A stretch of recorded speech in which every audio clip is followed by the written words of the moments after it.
Next question देखेंगे बच्चे। Third question is a capacitor is made of a flat plate of area A and the second plate having a staircase like structure as shown in the figure.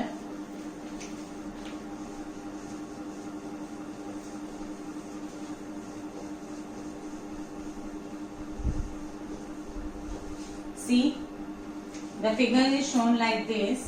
You have a capacitor is made of the flat plate of area A and the second plate having a staircase like structure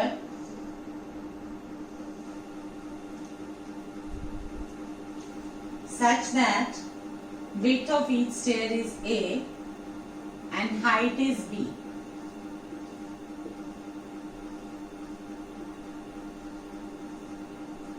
This is actually capital A given, but depending on this capital A should be equal to 3A. तो बच्चे ये इस तरीके से situation है आपकी। Suppose this is one plate जो ऐसे है आपके पास, which is kept like this. The other plate is kept parallel to it, जिसका ये पोर्शन A है, देन B हाइट है, देन A है, देन B हाइट है and then A and this is combined 3A. So when you have to find the capacity of this capacitor. इस capacitor की capacity अगर हमें निकालनी है, this separation is given to be D. Fine. This is given to you as B. This is B and this is also B. तो बच्चे practically speaking, this is not one capacitor. It is equivalent to the 3 capacitors. Connected कैसे हैं वो हमने check करना है।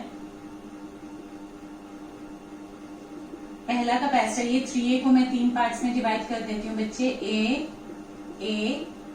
And A। Fine. तो first capacitor ये हो गया, ये A और ये A, 2 प्लेट्स हो गई, एरिया यानी प्लेट एरिया A हो गया और सेपरेशन कितनी हो गई D। तो फर्स्ट कैपेसिटर हो गया epsilon nought A by D। Is this point clear to you? Plate area small a है। C2 जो हमारा नेक्स्ट कैपेसिटर है, उसकी दोनों का प्लेट एरिया A है, बट उन दोनों प्लेट्स के बीच की सेपरेशन कितनी हो गई, B प्लस D। यहां तक हमारे पास क्या था, D। Fine. So this will be epsilon nought A upon B plus D। Third capacitor हो गया हमारा ये वाला। फाइन। ये प्लेट एरिया A, ये प्लेट एरिया A और सेपरेशन कितना हो गया, D plus B plus B। It mean C3 की कैपेसिटी हो गई epsilon nought A upon B 2B plus D और D plus 2B, it is one and the same thing. Fine. 3 capacitors तो हो गए। अब इनकी capacity, how they are connected, what will you assume कि whether they are in series और they are in parallel. तो बच्चे ये 2 कैपेसिटर प्लेट्स हैं। प्रैक्टिकली तुम यहाँ बैटरी लगाओगे। Suppose I connect a battery like this, कि बैटरी का पॉजिटिव टर्मिनल यहाँ आ गया और नेगेटिव टर्मिनल मैंने इस अपर वाली प्लेट से कनेक्ट कर दिया। फाइन। तो बैटरी ने जितना भी चार्ज दिया वो चार्ज अगर यहाँ तक पहुंचेगा तो पूरी प्लेट पे आएगा। कुछ चार्ज इस फर्स्ट कैपेसिटर के करस्पॉन्डिंग हो जाएगा। इधर जो चार्ज आएगा, पूरा चार्ज अगर बैटरी ने Q दिया तो Q में से कुछ पोर्शन इधर आएगा, कुछ पोर्शन इस प्लेट पे आएगा। मतलब प्रैक्टिकली प्लेट तो एक ही है, बट उसके 3 पार्ट्स हो गए। ये सिंगल प्लेट है बेटा।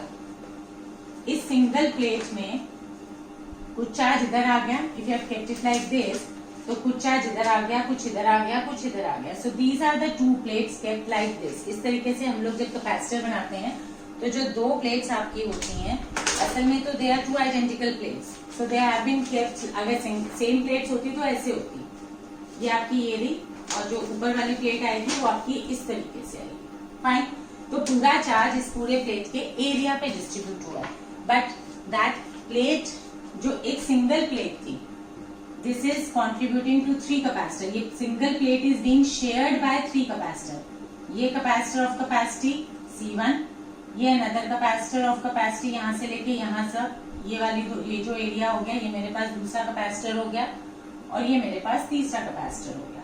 तो जो चार्ज आया वो शेयर हो गया। जो बैटरी का चार्ज था वो तीनों कैपेसिटर्स में शेयर हो गया। यानी चार्ज अगर शेयर हो रहा है तो it is not in series, they have to be in parallel.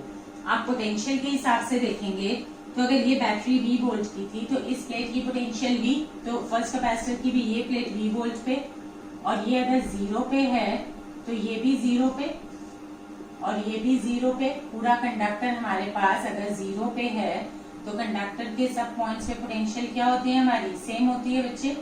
तो इस हिसाब से मेरे पास इस प्लेट की भी पोटेंशियल क्या है, 0 पूरी। इट मीन्स यहाँ भी 0 वोल्ट, यहाँ भी 0 वोल्ट, यहाँ भी 0 वोल्ट, और यहाँ भी V वोल्ट, यहाँ भी V वोल्ट, यहाँ भी V volt. I again draw it. ये सिंगल प्लेट थी, इसके साथ एक प्लेट ये है, ये लाइक दिस, फाइन। तो ये एक कैपेसिटर है जिसकी capacity epsilon nought A by D। इसकी पोटेंशियल 0 अगर आपने बैटरी के नेगेटिव टर्मिनल से इसको कनेक्ट किया और बैटरी के पॉजिटिव टर्मिनल से आपने इसको कनेक्ट किया, तो यहाँ पे पॉजिटिव चार्ज आएगा और V वोल्ट हो गया, चार्ज पॉजिटिव डिवाइड हो गया 3 पार्ट्स में। चार्ज डिवीजन है तो भी पैरेलल में है। पोटेंशियल सेम है, ये V पे, ये V पे, ये V पे, ये 0 पे, ये V पे, ये 0 पे। तो तीनों कैपेसिटर्स के क्रॉस पोटेंशियल डिफरेंस क्या है, सेम, और तीनों के क्रॉस चार्ज क्या है, different. So it is as if they have been connected in parallel. तो they are parallel connected, 3 capacitor हैं, तो नेट कैपेसिटी हमारी क्या हो जाएगी इस केस में, C net will be equal to C1 plus C2 plus C3। ठीक है बच्चे, एंड C1, C2, C3 जो है वो हमने लिख लिया है अलग से। सो इन तीनों को सिंपली आपने करना क्या है, ऐड करना है। तो अगर आप इनको ऐड करते हैं तो नेट कैपेसिटी हमारी हो जाएगी